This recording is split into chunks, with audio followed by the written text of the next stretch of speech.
Shalom teman-teman, damai sejahtera Tuhan beserta dengan kalian semua. Dan di dalam agama Kristen, perhatikan ya, di dalam kitab Yohanes pasal 4 ayat yang ke-24 dikatakan bahwa Allah itu roh dan barang siapa menyembah dia harus menyembahnya dalam roh dan kebenaran. Garis bawahi kata kebenaran.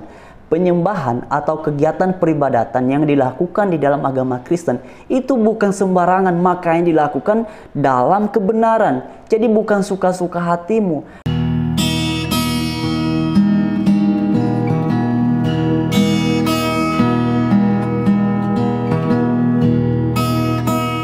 Dan sebelum dalam bagian ini kita sama-sama menanggapi satu cuplikan video, mari terlebih dahulu kita baca Alkitab kita sebagaimana semua teman-teman bisa memperhatikan di screen.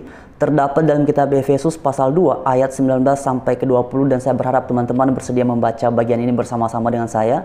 Begini firman Tuhan, demikianlah kamu bukan lagi orang asing dan pendatang, melainkan kawan sewarga dari orang-orang kudus dan anggota-anggota keluarga Allah, amin, yang dibangun di atas dasar para rasul dan para nabi dengan Kristus Yesus sebagai batu penjuru. Nah, bagian ini sekaligus menjawab ocehan Yonatan Nandar beberapa waktu yang lalu yang menafsirkan apa yang tercatat dalam kitab Matius pasal 21 ayat yang ke-42 berkaitan dengan ucapan Tuhan Yesus, yang mana hal itu menurut Yonatan Nandar dan kawan-kawannya adalah nubuatan tentang Nabi Muhammad. Hei Yonatan Nandar dan kawan-kawannya, kalaupun Anda sebenarnya membaca bagian itu secara keseluruhan, Anda akan menemukan bahwa Tuhan Yesus sedang berbicara tentang dirinya.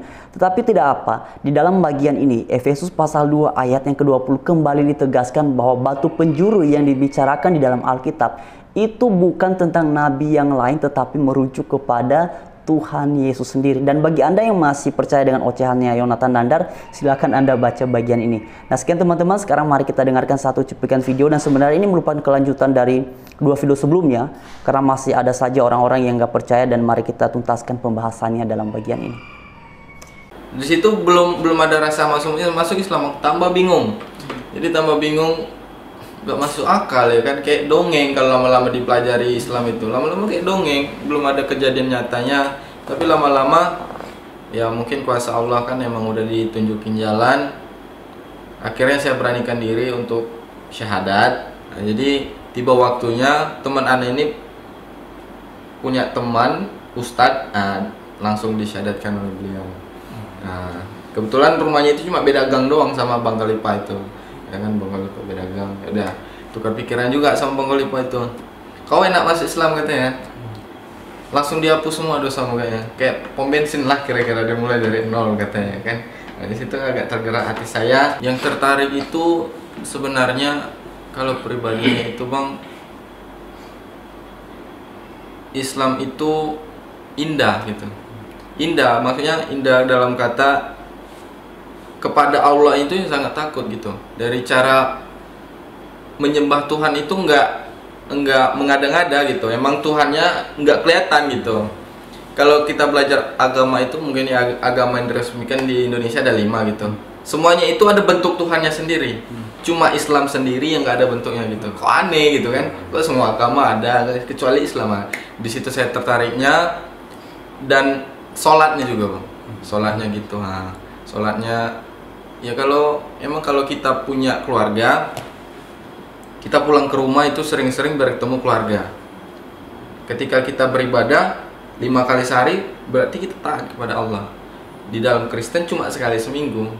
Di mana taatnya gitu ya kan, aneh gitu, lucu. Kira-kira gitu. Nah teman-teman sekalian, mengenai pernyataannya sangat jelas ya dalam bagian ini, dan beberapa hal yang dia sampaikan tidak semua akan saya tanggapi. Saya hanya fokus kepada pernyataan yang berkaitan dengan iman Kristen. Juga mengenai tadi perkataannya bahwa ketika pertama sekali mempelajari Islam terkesan seperti dongeng, itu adalah haknya. Dan kemudian bagian yang paling menarik adalah ketika berkata bahwa kalau masuk Islam kamu enak, dosamu dihapuskan. Saya hanya mau bertanya, adakah salah satu ayat di dalam Al-Quran yang mengatakan bahwa ketika seseorang kemudian memutuskan untuk memeluk agama Islam, maka dosanya dihapuskan? Bahkan tadi diumpamakan seperti di pom bensin, dimulainya dari nol.